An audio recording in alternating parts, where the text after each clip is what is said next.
the unsurpassed, penetrating, and perfect truth is seldom met with, even in 100,000 myriad kalpas. Now we can see and hear it. We can remember and accept it. I vow to make the Buddha's truth one with myself. Homage to the Buddha, homage to the Dharma, homage to the Sangha.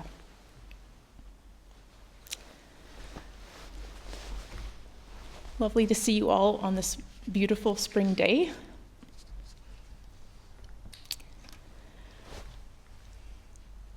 So today what I wanted to talk about is taking responsibility for our suffering. I had this memory come up as soon as I pinpointed the subject matter. As a child, I shared a room with both of my sisters, and I had this habit. I was always convinced somehow that they were going to steal, the things that were mine, even though that was not the case. So whenever I had something, a trinket, a chocolate bar, money, I would hide it somewhere in the room, and I do a really good job of hiding it, to the extent that when I go back to look for it, most of the time I couldn't find it. And my immediate thought was always that one of my sisters had stolen it. And that was always my thought was, so-and-so has taken my thing. And then months later, I'd uncover the thing, somewhere hidden very carefully in a place that no one would ever find it. So I'd accuse my poor sisters of stealing it, and this would happen over and over again. The point of telling this little story, today is that, of course, I'd like to talk about taking responsibility for our suffering, something that, something that has been going on for many decades in my life. And taking responsibility for our suffering could be defined in many different ways. Besides not accusing your sisters of stealing something that you've hidden yourself and now can't find, I think it's, fundamentally ceasing to blame others for our difficult mind states. And I think looking clearly at how our own actions of body, speech, and mind contribute to our own distress.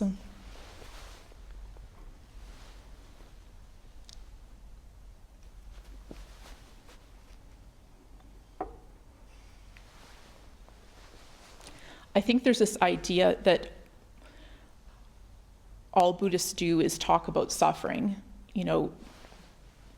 Buddhism is just suffering, which isn't actually true. This isn't a talk where I will dwell on suffering, because fundamentally this is a talk about how we can transform our suffering by taking responsibility for it. So what I want to do is look at some specific examples of what the Buddha taught at the Precepts, and of course throw in a few examples from my own experience.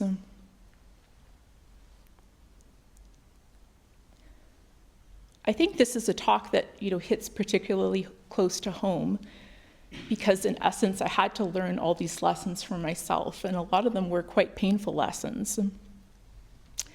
And I did have to, make the Buddha's truth one with myself, as it says in the Bodhisattva vows. And of course, some of the things I'll talk about are still learnings, in progress, something that I continue to work on over and over again. Coming to this practice for the first time, one of the most frightening things about sitting down on a cushion and meditating can be coming to the realization that no external thing can fill the longing, the loneliness, the anxiety, this kind of deep pit of despair, emptiness, whatever you want to call it, that we might feel inside. In Buddhism, we usually refer to this as dukkha. And I certainly felt it, and I spent decades trying to fill it with everything imaginable. I think many people recognize this, to no avail.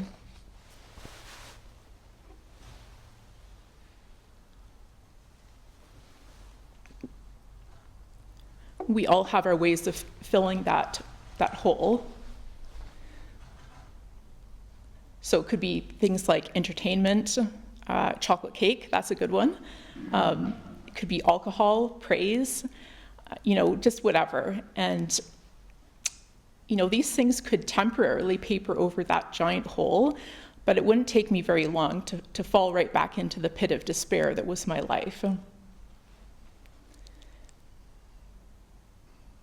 And certainly as a child, and before I came to training, I could not make the connection that the pit of despair, that my suffering, had anything to do with me. It was always the fault of my sisters, see above, sisters, the bully at school, the people who were treating me poorly, maybe my friend who had dumped me, the driver who cut me off in traffic.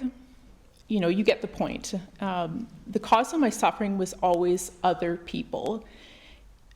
And I thought, of course, if they could just treat me right, I'd be fine. And when other people didn't treat me well, I felt it was my job to point it out to them how unfairly they were treating me, right?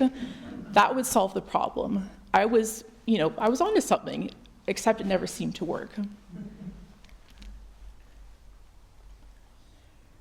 And I notice now that living in a monastery and having taken the precepts and monastic vows, there's a different version of this, except it's just wrapped up in a lot of brown clothing.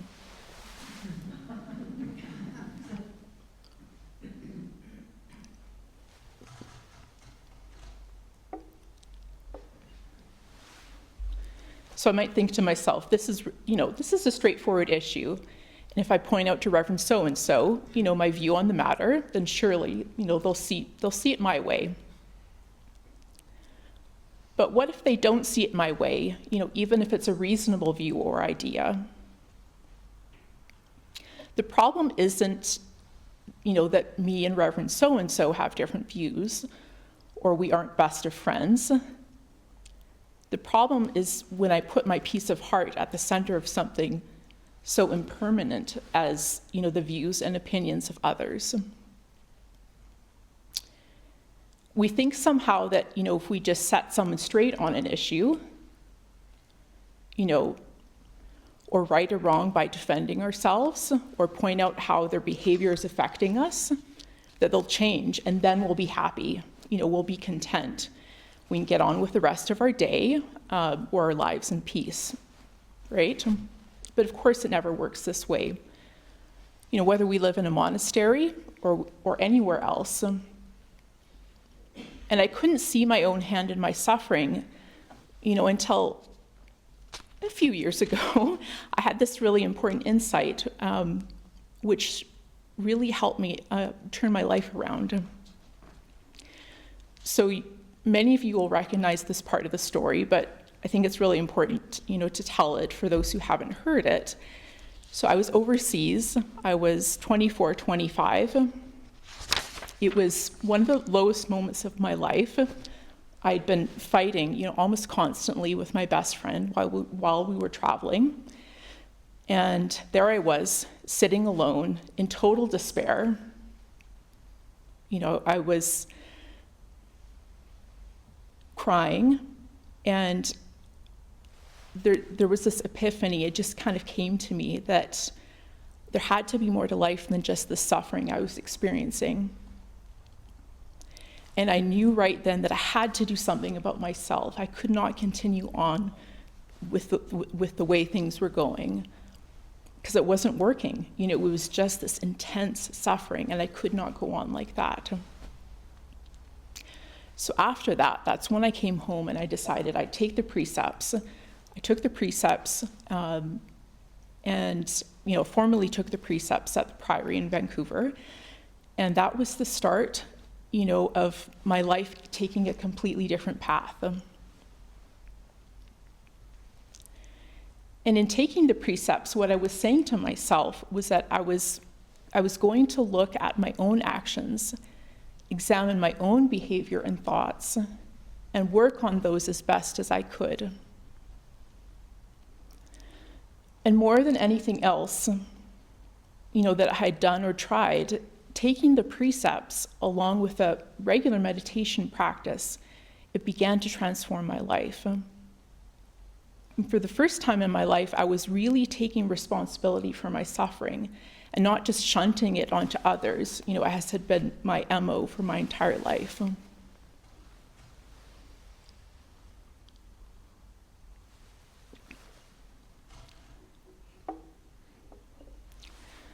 I think the idea of taking responsibility for suffering, it can be difficult, it can be a difficult one to grasp, especially when we've been wronged by others, or we've been brought up in a society in which it's normal to assign blame to others.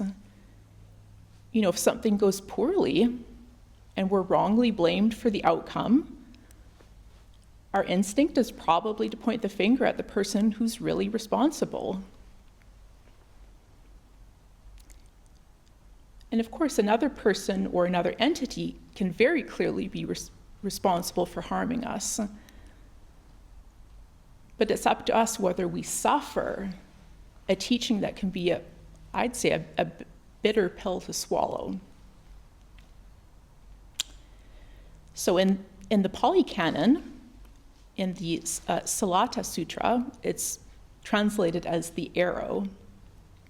A question is asked of the Buddha that can be summarized as, what is the difference between an uninstructed person, i.e. a person who hasn't heard the teachings of the Buddha, and an instructed disciple of the Buddha with regards to feelings of pleasure and pain and feelings of neither pleasure nor pain? So the Buddha says, when touched with a feeling of pain, the uninstructed run-of-the-mill person sorrows, grieves, and laments, beats his breast, becomes distraught. So he feels two pains, physical and mental.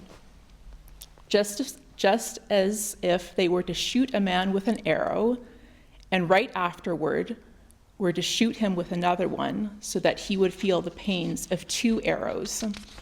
In the same way, when touched with a feeling of pain, the uninstructed run-of-the-mill person sorrows, grieves, and laments, beats his breast, becomes distraught. So he feels two pains, physical and mental.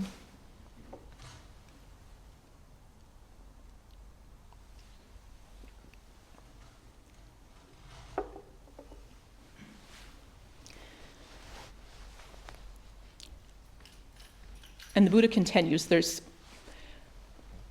he says, as he is touched by that painful feeling, he is resistant. Any resistant obsession with regard to that painful feeling obsesses him.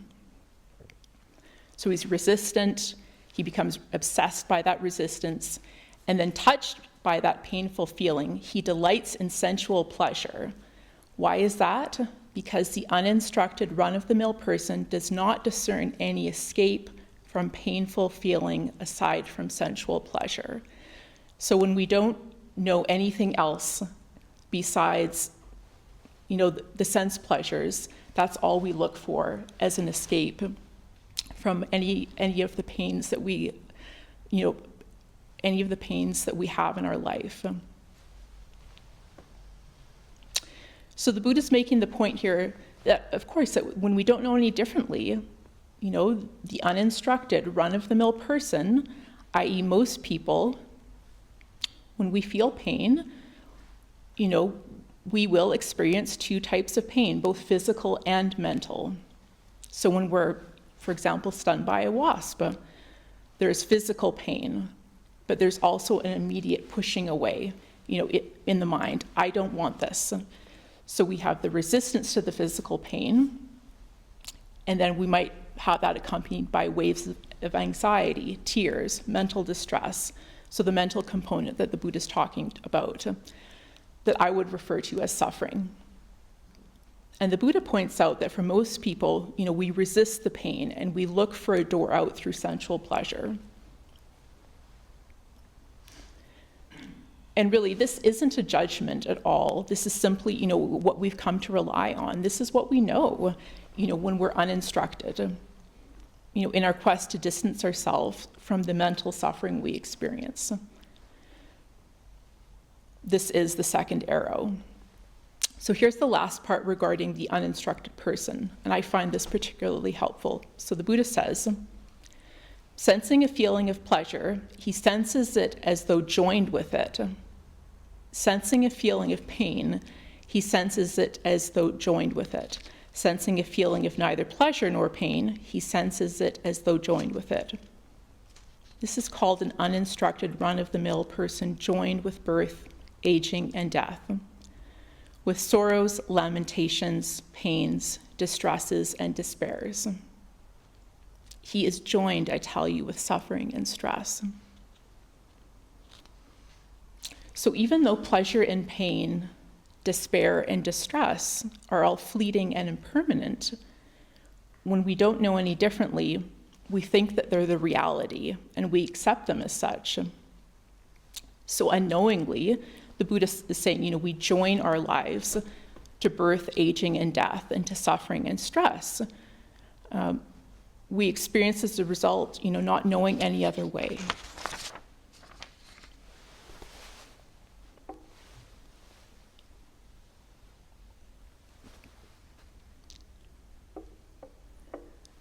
But of course, all of us sitting here, we know there's another way. It's like we've skipped ahead. We read the end of the chapter.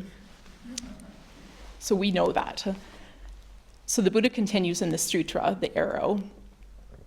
So this is about a 2-minute read, so just bear with me. I think it's worth hearing.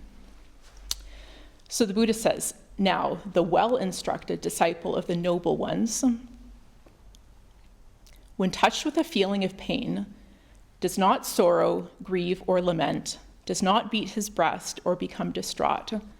So he feels one pain, physical but not mental, just as if they were to shoot a man with an arrow and right afterward did not shoot him with another one, so that he would feel the pain of only one arrow. In the same way, when touched with a feeling of pain, the well-instructed disciple of the noble ones does not sorrow, grieve, or lament. He feels one pain, physical but not mental. As he is touched by that painful feeling, he is not resistant. No resistance obsession with regard to that painful feeling obsesses him. Touched by that painful feeling, he does not delight in sensual pleasure. Why is that? Because the well-instructed disciple of the noble ones discerns an escape from painful feeling aside from sensual pleasure. And here's the last part. Sensing a feeling of pleasure, he senses it disjoined from it. Sensing a feeling of pain, he senses it disjoined from it, etc. This is called a well-instructed disciple of the noble ones, disjoined from birth, aging, and death, from sorrows, lamentations, pains, distresses, and despairs. He is disjoined, I tell you, from suffering and stress.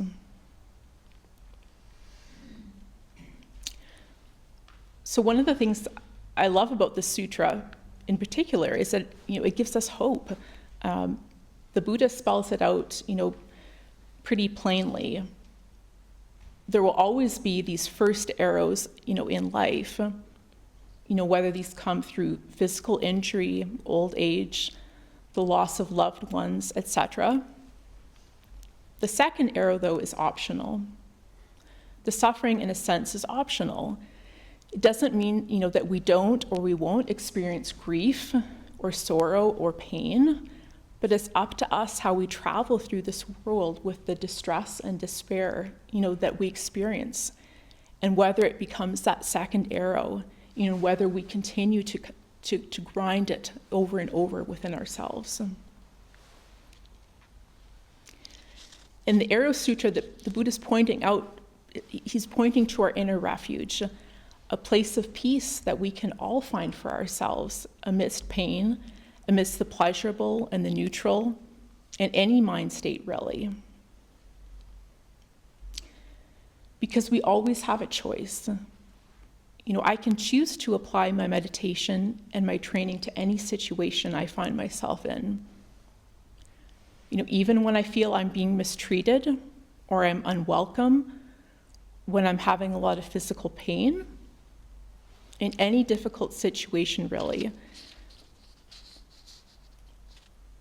It's so easy, of course, to distract ourselves, and we have so many distractions available to us, in the year 2024. With essential pleasures, as the Buddha points out. But of course, we know this isn't the solution. We know this won't lead to the end of suffering, and neither will pointing the finger of blame at somebody else. So taking responsibility for my suffering meant that I had to take a good hard look at myself, and I had to stop making excuses. Even though I felt I'd been wronged, in many ways throughout my life, I knew I also had to stop hurting others and blaming them for the suffering I was experiencing. So I want to summarize a few of the things I found the most helpful in my quest, for taking responsibility for my suffering. As I've already mentioned, previously, the first is taking the precepts. And taking the precepts, it's like unlearning a whole lot of ways of thinking and doing things that you've learned from the past. And, it's not as if we magically become these perfect precept keepers. I had to learn, from many painful mistakes along the way.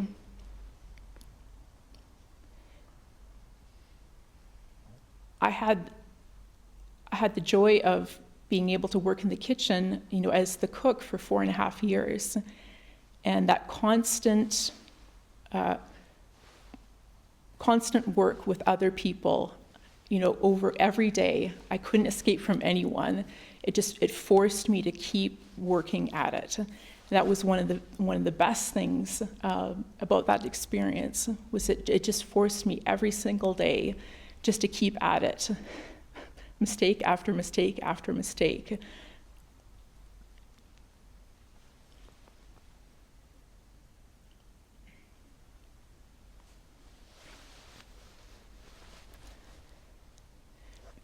But when I made mistakes in the kitchen, and when I could see the suffering that I caused with others, I could see that my suffering wasn't separate from their suffering. I couldn't hurt others and expect my life to be peaceful. It just doesn't work that way. The second thing is kindness. I had to learn how to be kind, both to myself and to others. Because you definitely can't have the one without the other if you want peace. A huge piece of learning to be kind was learning to see myself and others without my constant companion, the critical eye, who would see every mistake, everything out of order, and was fond of judgment, as its title implies. We're still working on this. It's not like the critical eye just, magically disappears. When you look with the critical eye, you'll always see something to criticize. But there is a different way of seeing things, and you can learn to look without looking through the critical eye.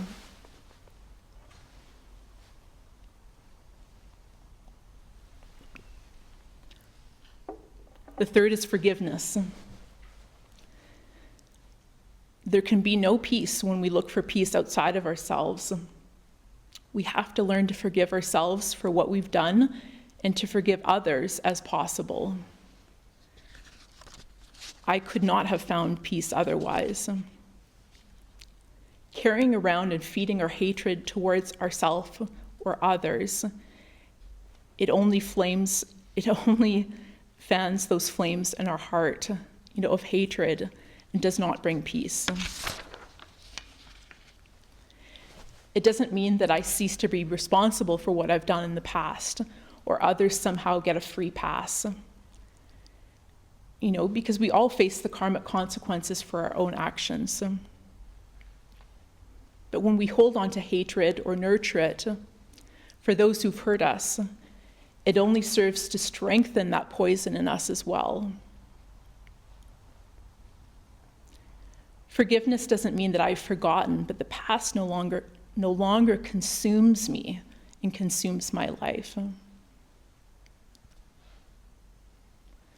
The fourth is compassion.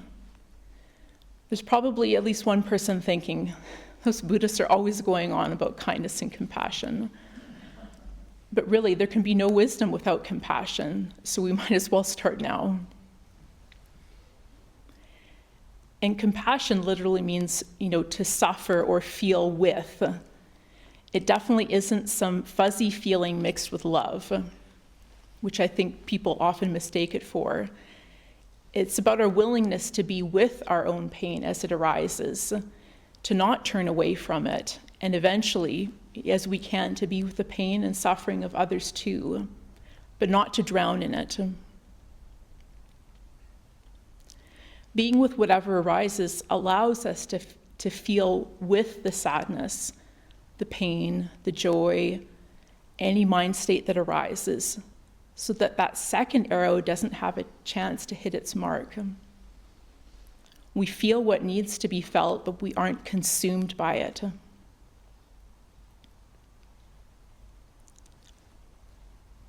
Taking responsibility for our suffering doesn't mean that those who've harmed us aren't somehow responsible for the harm they've caused, because the law of karma is inescapable. But when we can begin to take responsibility for our own actions and the suffering we've caused, we can learn to step aside from that second arrow. By putting the precepts into practice in daily life, and the steady practice of meditation, plus a little forgiveness, kindness, and compassion, we can transform our suffering and find a peace of heart based on our true refuge, not based on the actions of others or the vicissitudes of life. Thank you.